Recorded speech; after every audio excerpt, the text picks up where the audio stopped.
bien, je propose que nous commencions cette séance du 29 janvier 2026 afin d'entamer l'ordre du jour du Conseil communal. Et puisque la coutume, la tradition nous permet de le faire jusqu'au 31 janvier, je tenais à exprimer les meilleurs vœux à tout un chacun. Puissiez-vous avoir pour cette nouvelle année plein de petits bonheurs ou grands bonheurs de vos développements personnels, privés que professionnels. Et je nous souhaite à nous tous, chers collègues, des débats constructifs cette année pour l'ensemble des Benitois, dans la sérénité et le confort de cette salle. Nous avons ici investi dans du matériel, caméra et micro, pour que les citoyens qui seront nombreux à nous regarder puissent le faire dans des conditions optimales. Donc nous commençons l'année de bon pied et je vous souhaite donc tous une excellente année 2026. Alors, avant l'ordre du jour, je dois vous annoncer, vous avez les informations du personnel là, sur la plateforme, et je dois vous annoncer que le budget est bien revenu de la tutelle approuvé, avec une petite réformation, parce qu'il y a une recette qui était moins importante que ce qui était prévu, et la tutelle nous demande d'inscrire un article budgétaire un peu plus conséquent. Voilà. Point numéro 1, procès verbal de la séance du 18 décembre 2025. Est-ce qu'il y a des questions ou des remarques? Point 14 de l'ordre du jour, position concernant les terrains, succession à Sermy, là, oui, voilà, je vois le procès verbal, ici par 12 voix contre, et 6 voix pour et une abstention. Votre serviteur. Bon, voilà, donc je suis étonné de cette abstention parce que caméra, oui, il semblerait que je sois très inerte au moment du vote. Donc, bon, je m'en excuse parce que je ne sais pas ce qui s'est passé, donc je vais vous essayer de le retrouver dans ma tête. Réaffirmer ton soutien. Mais voilà, sachez bien que mon intention était quand même de voter avec mon groupe, c'est-à-dire nous, ma proposition. Voilà, donc je ne sais pas comment on peut acter ça au niveau du PV, si on acte ou on n'acte pas, mais bon, voilà, c'est comme ça. Je suis moi-même étonné de m'être abstenu, alors que même sur la caméra, je ne manifeste nullement, donc Maintenant, René, c'est une absence. Le VAR a construit. Le VAR. Je ne critique pas. Une erreur de jeunesse. Ça peut arriver. maintenant, il est vrai que l'ordre du jour, enfin, le règlement d'ordre intérieur prévoit que le vote s'exprime à main levée. Et donc, si personne ne lève la main, on ne peut pas déduire son intention. Il faut que ce soit exprimé clairement. Donc, pour moi, en tout cas, je pense que le procès verbal ne peut pas être modifié puisque c'est ce qui s'est passé ce jour-là, même si on entend aujourd'hui ta volonté. Mais je pense que ça ne changera de toute façon pas l'issue du vote. Non, c'était pas la question. Je n'avais pas l'intention de faire changer. Non, c'est logique. René va exprimer son intention. Il n'y a aucun problème. Pas la modification. Dorénavant. Pas tout le temps. Si je lève mes deux mains, ça Ça peut arriver à tout le monde. De temps en temps, il faudra qu'on fasse des petits.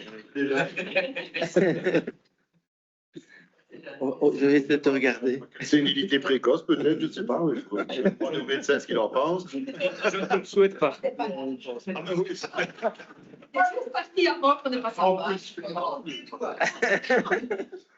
Bon, ben voilà, désolé, mais dont acte. pour moi, comme je dis, le vote s'exprime à main levée, la main n'a pas été levée, le VAR a confirmé, donc je crois que modifier le PV, pour moi, serait faire un faux, puisque c'est pas ce qui s'est passé, donc je pense qu'il faut le laisser tel quel, même si on entend la remarque qui a été exprimée. Oui, mais c'est parce que, bon, le fait que je n'ai pas levé la main, bon, c'est rien. Non, absent, je ne sais pas. Mais c'est l'interprétation qu'on donne à mon inertie. C'est positif, ne faisant rien. Maintenant, c'est vrai que tu n'étais pas dans mon champ de vision. Je vais essayer d'aller jusque-là. Mais parce que si vraiment l'aventure, mon intention était de m'abstenir, je me serais manifesté avant en disant je vais m'abstenir pour telle et telle raison. Mais Je ne tiens pas. j'invite ta collègue aussi à te donner un petit coup de coude si jamais tu as une nouvelle absence. Sois un petit peu plus. Bien, bon, On n'a pas d'autres remarques. d'accord. Moyennant la remarque qui vient d'être faite, est-ce que vous êtes tous pour le procès verbal de la séance du 18 décembre 2025? Donc, qui est pour?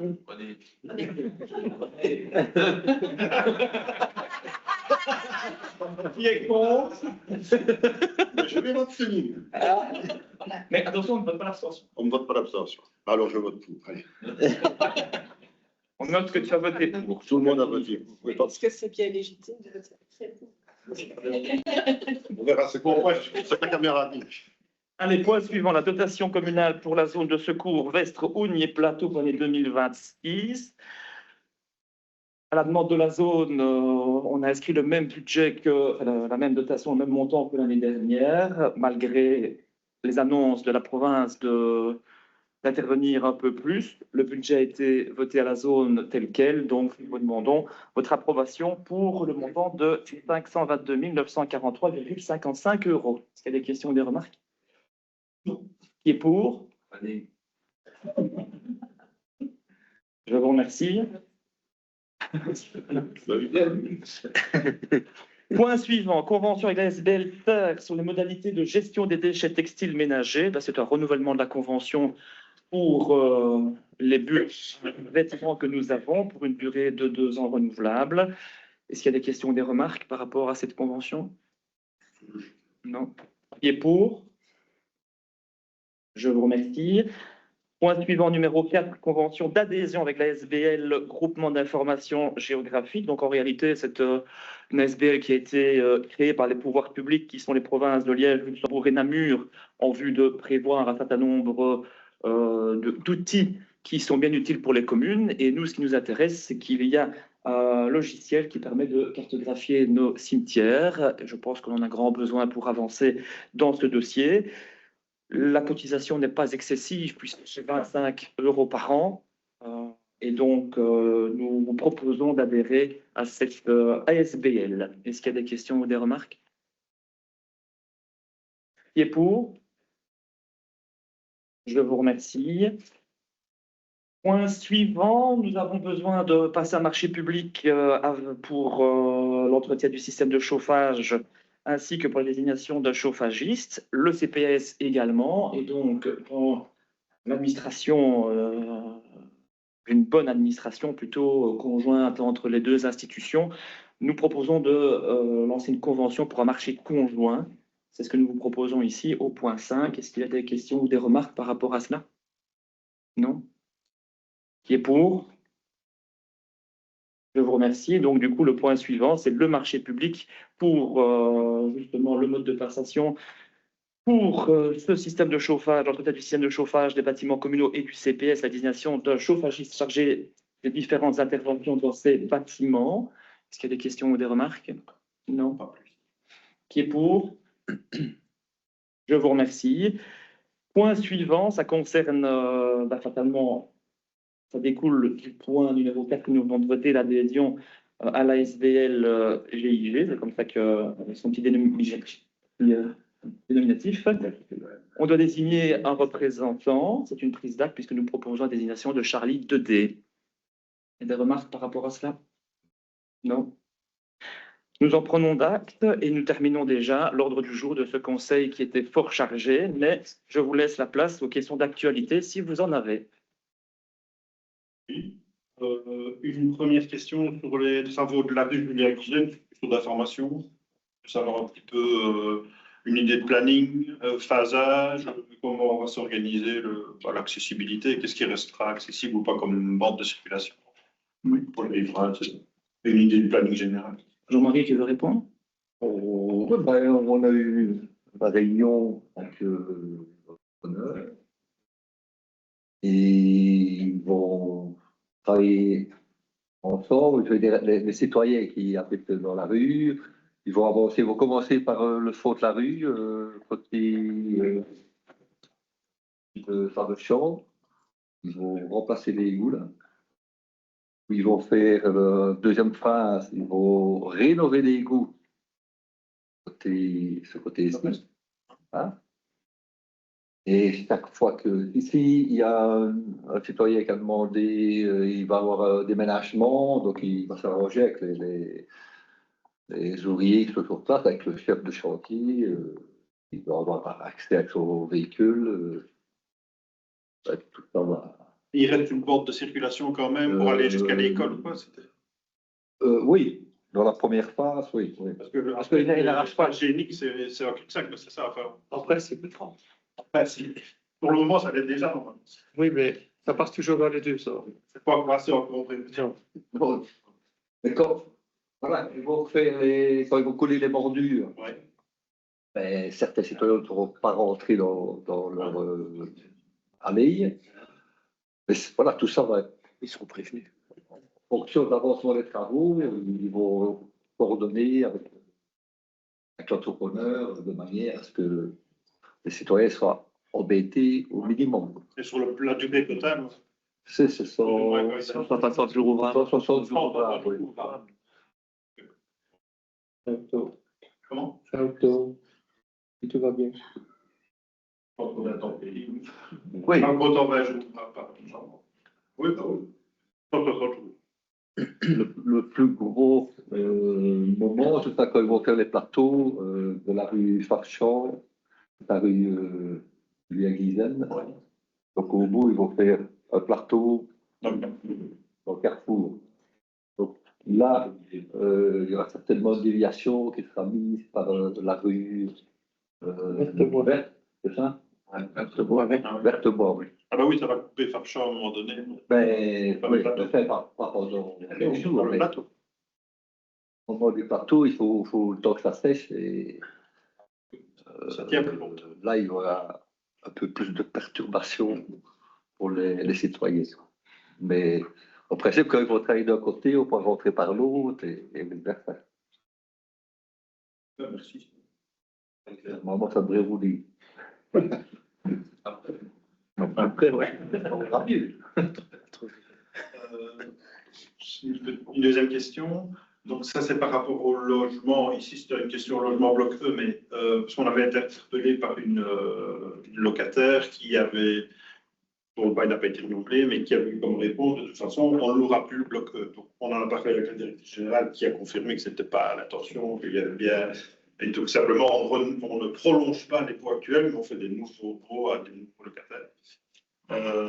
La question qui venait là-dessus, c'est est-ce que, comme ça se faisait déjà les dernières années, on pourrait prévoir, je pense que c'était Florence et Arnaud qui faisaient un point régulier, enfin régulier à venir, sur l'état des locations. On pourrait continuer ce point-là, ce serait pas mal, comme ça, là, c'est partagé. Tout à fait. Ouais. Pas tout de suite. Vous mettrez, enfin, je laisse mettre en contact vers moi. Ok. Voilà. Pas de souci. Comme j'avais exprimé, comme j'avais exprimé quand on avait parlé justement du point logement avec la déclaration politique de logement, la volonté de la majorité est d'appliquer les conditions qui ont été votées ici au Conseil communal et qui prévoient que ce sont des baux de 1 an, renouvelables maximum 2 fois, donc 3 ans maximum. Et notre volonté, c'est de pouvoir garder ces logements comme étant des logements tremplins pour les personnes qui ont des difficultés momentanées dans la vie, puisque ce sont des logements tout équipés, qui sont déjà avec un loyer accessible, je veux dire ça comme ça.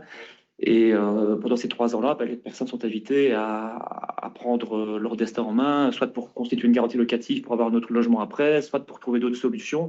Mais effectivement, même si ce n'est pas facile de mettre un terme à un contrat de bail, connaissant parfois certaines situations, mais nous appliquons les conditions du conseil communal et nous prévenons suffisamment tôt à l'avance les personnes pour qu'elles aient pas prises au dépourvu, donc bien avant le délai légal de préavis, elles sont prévenues, elles reçoivent un courrier en disant attention dans X temps, et puis après elles reçoivent leur renom dans le délai tout à fait légal. Et puis voilà, c'est... Et on avait bien entendu vos intentions, et c'est pour ça que la réaction de la dame nous étonne encore plus, et qu'on a reposé la question pour bien confirmer qu'il n'y avait pas de changement d'orientation. Mais du coup, voilà cette notion de se concerter et bien sur la table. Ok, ben, merci. Et oui, par rapport à une dernière question, par rapport à l'annonce pour les personnes qui donneraient les cours de Pilates, est-ce qu'il y a eu des réponses? Et on demande un peu je me souviens pas l'avoir vu, le type de profil qui est demandé. Qu'est-ce qu'on attend comme type de personne? Oui, ici, effectivement, je réponds à Jérôme. Depuis l'annonce, on a reçu 2 candidatures. Donc, on va les voir dans le courant de la semaine prochaine. Donc, voilà. Il fallait, je sais pas, je ne m'y connais pas bien en Pilates. On a un diplôme de Pilates. Alors, un diplôme de Pilates, non, mais il y a une formation qui peut être dispensée effectivement pour être moniteur ou monitrice de la profession, pour pouvoir la dispenser. Dispenser à la personne volontaire qui viendrait. Alors, elle doit venir en ayant déjà cette formation. Ici, moi, pour l'instant, j'attends toujours le. Tout à fait, c'est ça. Oh, oui. Donc là, à l'heure où je vous parle, il n'y a personne qui a été désigné. Donc voilà, à nous de faire le bon choix et effectivement de déterminer la personne qui sera la plus apte, en tout cas, à dispenser ce type de séance. Il y a eu la réplique. Il y a eu les candidatures, oui. Pareillement.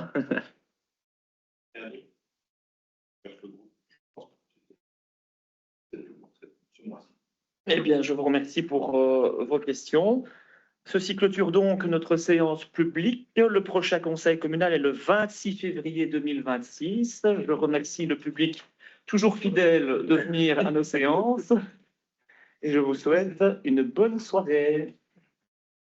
Merci.